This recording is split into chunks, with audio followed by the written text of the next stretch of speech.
What's up, y'all? Welcome to H is a Highlight. My name is Harry Kanji.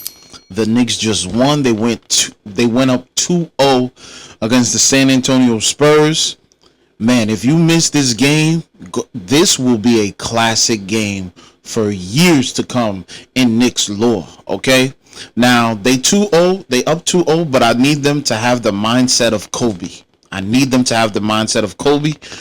Job's not finished. Job finished? I don't think so. And not be satisfied with this 2-0. By the level of concentration, preparation that I've seen from Jalen Brunson to that interview with Malika Andrew. But you wouldn't go in. You didn't want to be near the trophy. Why? How'd you hear about that? I know, right? I know what's happening. It's no comment. And Cat, the way he's talking and by 12, now lead by 4. everything, I am very confident that the Knicks could go into Madison Square Garden and get 2 more wins. So yeah, if you missed this game, go watch this game. Whew, okay. So let's get down to business. Let's talk about the game. So in the first quarter, the Spurs came out the way they were supposed to be. They blitzed the New York Knicks and they went on a run, but it was a run that was contained. Now, early on, Dylan Harper, De'Aaron Fox outplayed himself in game 1 at the end of the first quarter. He had more points in the first quarter than he had in all of game 1. So De'Aaron Fox was on point. But Victor Wembanyama had a very slow start. And I think that slow start, him getting off to slow starts like that, is one game he has a strong start, and then another game he has a slow start.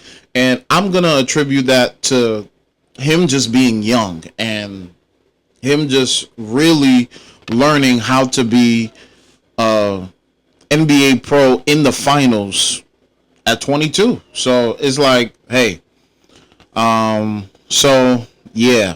In the first quarter, through the first 3 quarters, Mikal Bridges was on green. He was hitting every shot, and the shots that he was taking were in the right spots. The ball was flowing in his hand. I'm like, whoa. Because Jalen Brunson was having such a bad shooting night that Mikal Bridges' good shot selection and him being on green the first 3 quarters, it offset Jalen Brunson's bad shooting. If Jalen Brunson was just shooting 50%, this game would have been over by halftime. Now, that's no disrespect to the Spurs because the Spurs went up 12. I think 12 was the magic number in this game because I think both teams went up by 12 on multiple occasions and both teams came back on multiple occasions. So it's good coaching on both sides. So yeah. Now, Karl-Anthony Towns, he was 8 of 12, 66% field goal, 3 of 5 from 3. 21 points, 13 rebounds, 4 assists. Karl-Anthony Towns' numbers do not speak loudly about his impact on this game. Karl-Anthony Towns was dominant in this game. Now, the numbers aren't gaudy, but his presence out there, the effect that he's having on Wemby, the effect that he's having on the entire Spurs organization. Like, I don't know if y'all notice, but all 3 of the guys in the front court have dunked around or on Wemby. This was the worst case scenario for Victor Wembanyama in his first finals. This matchup is literally the worst case scenario for him. And with that being the worst case scenario for him, Victor Wembanyama just went 11 of 21, 52%, 2 of 6 from 3, 29 points, 9 rebounds, 2 assists. This guy is literally playing the people, well, yeah, the personnel that causes the most problems for him, and he's still scoring 30. So I definitely don't want to like disrespect Wemby because he's a hell of a player. But now Karl-Anthony Towns and OG Anunoby had so many timely shots. He hit a three. He fell on the floor, and then he went on the other end. He was the first one down on the other end, and he got a block. Like, OG is earning all his money. Phoenix can keep their picks, okay? Because the way Mikal Bridges was on in this game, yo, keep the picks, Phoenix. We know you're going to keep them. That's business. But, yo, this team is on a roll. Champagne had a pretty quiet night offensively at 8 points, 4 rebounds, 2 of 5 from 3. Vassell hit a timely shot. Vassell hit a shot. I think Vassell is the one that put them up one. Or anyway, he hit a shot and the Spurs went up one. In the fourth quarter, I believe the Knicks were up by 12 in the fourth quarter. And I was hype. I was talking some serious smack to my TV. And then the officiating really got in the way of this game. De'Aaron Fox had his own like he was tangled in the middle with Hart, no Diddy, and then on the other end of that 12-point lead, the refs just started calling fouls for Wemby and putting him at the line. And after they put him at the line, team gained a little momentum, and then that's when Vassell hit that three. So, you know, NBA is a business. They don't want to see the Spurs get swept. But the only reason they were in the game that far in is I believe it was that fourth quarter turnaround, because Karl-Anthony Towns was going up for a rebound and he caught Wemby's arm at first, but after Wemby recovered the ball, Karl-Anthony Towns' hands was up and he didn't touch him at all. But now after he didn't touch him at all, they called the foul, and I'm like, yo, what are y'all doing? But that's when they started to gain some momentum, and that's when they cut into the lead and got back up. But the Knicks still won, so that we don't care about that. But if the Knicks lost, we would have really been looking at the refs because of how they was officiating the game. So, but to be fair, the Spurs, Stephon Castle is not getting nearly as many calls as he should be getting. So I guess it works out that way. I can't be dishonest about that, because at the end of the day, yeah, it's competition, but fair is fair. So let's take a look at this. Landry Shamet, Mitchell Robinson. A key stretch in this game was the end of the third quarter and the beginning of the fourth quarter, where the starters got rest.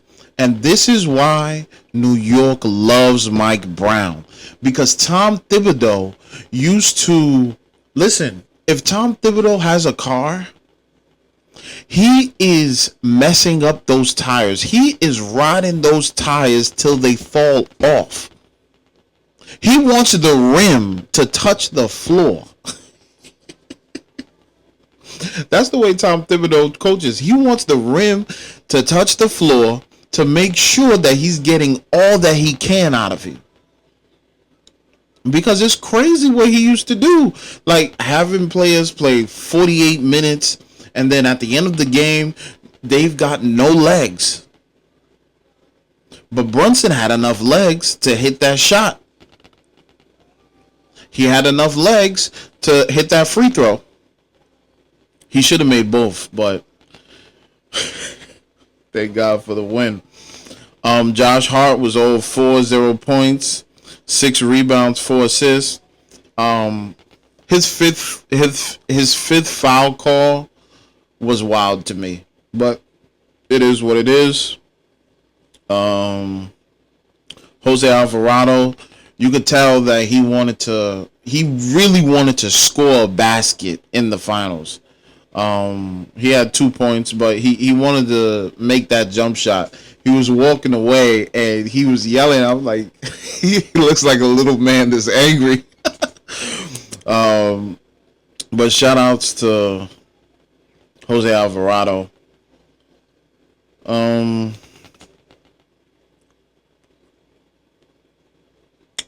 Yeah, I think I basically covered everyone. Stephon Castle shot terribly, 5 of 14. De'Aaron Fox had a good shooting night. He had 20. But yeah, this series is, I'm not gonna count the Spurs out for Game 3. I believe that the New York Knicks, because of the energy of the city, the energy of the Garden, they're gonna blow out Spurs in one of these games, because there's only but so much of beating yourself you can do. And I already demonstrated in this video that, like, some of the calls that they were calling, just they weren't being consistent. They weren't being fair with the whistle, in my opinion. Now I mentioned Stephon Castle, but you know, that's one player. But the Knicks are prime and ready to bring a championship home. These Knicks are not the 2011 Mavs. No, 2006 Mavs. These Knicks are focused. Jalen Brunson is a closer. And yeah, man, that's all she wrote. Victor Wembanyama, he does deserve blame for this game. He made multiple mistakes. There was a offensive foul that he had late. Offensive foul. The pass to Castle that hit his back. His back was completely turned, and he did that. He missed a dunk. He missed a dunk. That worked against them. When you lose by one, those little things get in the way. Victor Wembanyama really has to address his post-up game, because if he doesn't address his post-up game this offseason, his career, and he's 22, so he's gonna get, he's not in the grown man body yet. So we'll see how his career goes, but man, I hope he is not going to completely beat himself up, because he wears his heart on his sleeve. But yeah, man, this is a great this is great for the Knicks. 13-game winning streak. 2 more games, they tie with Golden State for the most playoff wins in a row. So we gonna see, because the city is cooking right now.